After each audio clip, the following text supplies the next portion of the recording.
Atenção, essa é a questão mais difícil do Enem 2025. Assiste esse vídeo até o final e me conta se você ia conseguir resolver ela na prova. Questão 164 do Caderno Azul da prova do Enem de 2025. Vamos ler o enunciado com atenção. O dono de uma embarcação deve partir do ponto P e chegar ao ponto R por meio de 2 deslocamentos lineares e navegando a uma velocidade constante. Essa viagem será feita durante a noite e, como ele dispõe somente de uma bússola e um relógio, planejou sua rota da seguinte forma: partir do ponto P na direção 110, navegar por 4 horas, alcançando um ponto Q. Segundo, partir do ponto Q na direção 90 graus, navegar por 2 horas, alcançando o destino R. No entanto, ao direcionar o barco para o primeiro deslocamento, ele o fez na direção 340 em vez de 110. Com isso, realizou os seguintes deslocamentos. Partiu do ponto P na direção 340 e navegou por 4 horas, alcançando o ponto S. Partiu do ponto S na direção 90, navegou por 2 horas, alcançando o ponto T. A figura apresenta a bússola, a rota planejada e a rota executada.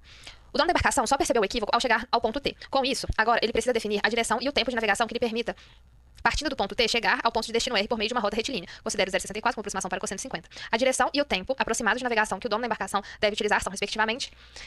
Então vamos lá, esse enunciado desse tamanho já desespera, mas olha só, o que ele está te falando? Ele fala que a intenção dele era sair no ponto P, ir até o ponto Q, gastar 4 horas nessa viagem, e essa direção aqui, ó, seria a direção 110, que aqui na bússola vai ser essa direção aqui. E depois ele ia do Q até o R em 2 horas na direção 90 graus. Beleza, só que quando ele chegou... Beleza, essa era a intenção dele, só que aqui no ponto P ele organizou errado e, na verdade, ele foi na direção de 340, que aqui na bússola é essa direção aqui, ó. E ele gastou 4 horas navegando aqui nessa direção de 340 e depois mais 2 horas aqui para ir para o T. Quando ele chegou no T, ele viu que ele tinha feito errado. Então, ele vai ter que seguir essa trajetória pontilhada aqui para ele chegar no destino dele original, que é o ponto R. E ele está me perguntando quanto tempo ele vai gastar para percorrer essa distância aqui e qual é a direção que ele vai ter que seguir lá na bússola dele. Ó, para essa questão... Eu vou dar mais uns macetes de prova para você pensar na hora da prova, mas se vocês quiserem eu gravo um outro vídeo explicando tintim por tintim os valores certinhos, tá? Principalmente agora para a gente definir a direção. Vocês concordam comigo que a direção que ele vai ter que seguir aqui, ó, do T para o R, ele vai ser para baixo aqui, ó, e vai ser mais inclinado até do que essa daqui, que era de 110. Então, olha, ela vai estar com certeza aqui, por aqui. Vai ser um valor entre 100 e 180. O 45 não tem nem lógica, porque o 45 está aqui, ó. Com certeza ele não vai para essa direção aqui, né? Ele vai descer. Então, a gente já elimina 2 alternativas. Agora, como que eu vou definir esse tempo em horas? Como ele me fala aqui no enunciado que a velocidade é constante, eu vou tratar esses tempos como se fossem lados de um polígono. Porque a mesma velocidade que ele gastaria para percorrer esse trajeto laranja, ele vai gastar para percorrer esse trajeto verde inteiro. Então, eu vou enxergar essa imagem toda como se fossem polígonos, beleza? Olha só, dei um zoom aqui na imagem e vou traçar uma reta aqui. Como aqui é 2 horas e aqui é 2 horas, eu tenho certeza que essa reta vai ser paralela a essa. Então, o mesmo tempo que eu vou gastar para percorrer essa, eu vou gastar para percorrer essa. E isso já me dá uma coisa que a gente ama na geometria, que é um triângulo, beleza? Então tá, mas se eu tô mexendo com triângulo, eu preciso de ângulos, né? Que ângulo que vai ser esse aqui e quais ângulos que vão ser esses aqui? É só eu olhar aqui na minha bússola, ó. Isso daqui eu tinha feito de rascunho, mas as minhas rotas são essas. E eu tô querendo saber qual que é este ângulo aqui.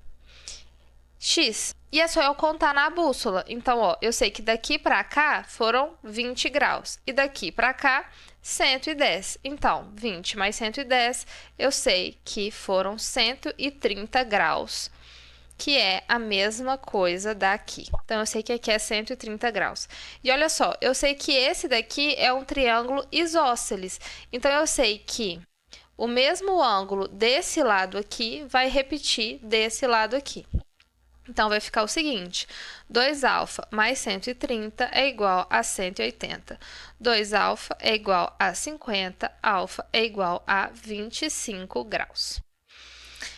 Beleza, defini o meu alfa, defini o meu ângulo grande e agora como que eu vou resolver essa questão?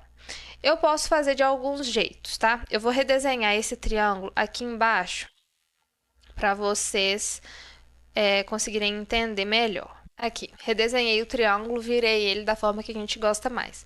A gente pode tentar traçar uma linha aqui, dividir esse ângulo daqui, 65 para um lado e para o outro, e tentar fazer um cosseno. Mas aí eu vou ter que lembrar das propriedades do cosseno. Eu acho que talvez vocês não lembrem disso na hora da prova. Eu acho que o que está mais fresco na memória de vocês hoje é a lei dos cossenos. Se você não conhece a lei dos cossenos, dá um Google, pesquisa a teoria que eu vou aplicar ela aqui. Olha só, gente, a lei dos cossenos, ela me fala o seguinte: se eu quero definir um lado do meu triângulo que não é um triângulo retângulo, eu vou fazer o seguinte: eu vou pegar esse lado que eu quero ao quadrado e vou igualar ele ao seguinte: a um lado ao quadrado mais o outro lado ao quadrado menos 2 vezes um lado vezes o outro vezes o cosseno desse ângulo aqui, ó, que está oposto ao lado que eu quero. Dessa forma aqui. Beleza, vamos resolver isso, ó. 16 aqui mais 16 menos aqui é 16 vezes 2, 32 vezes cosseno de 130. Putz, mas eu não sei o cosseno de 130. E o que ele me deu foi o cosseno de 50. Como que eu vou usar isso para resolver a minha questão? Da seguinte forma. Quem lembra do círculo trigonométrico? O círculo trigonométrico, ele é desse jeitinho aqui, ó. A gente tem um círculo, 2 eixos cortando esse. O eixo que está deitado, que está com sono, é o cosseno, e o que está em pé é o seno. E isso vai me dar uma relação entre os ângulos e os seus senos e cossenos. Então, tá. Se você nunca viu o círculo trigonométrico, também dá uma pesquisada antes de continuar esse vídeo. Então, beleza, gente. Olha, o que eu quero é o cosseno de 130 graus. O 130, ele tá aqui. E o que eu quero é esse valor aqui do cosseno de 30 graus.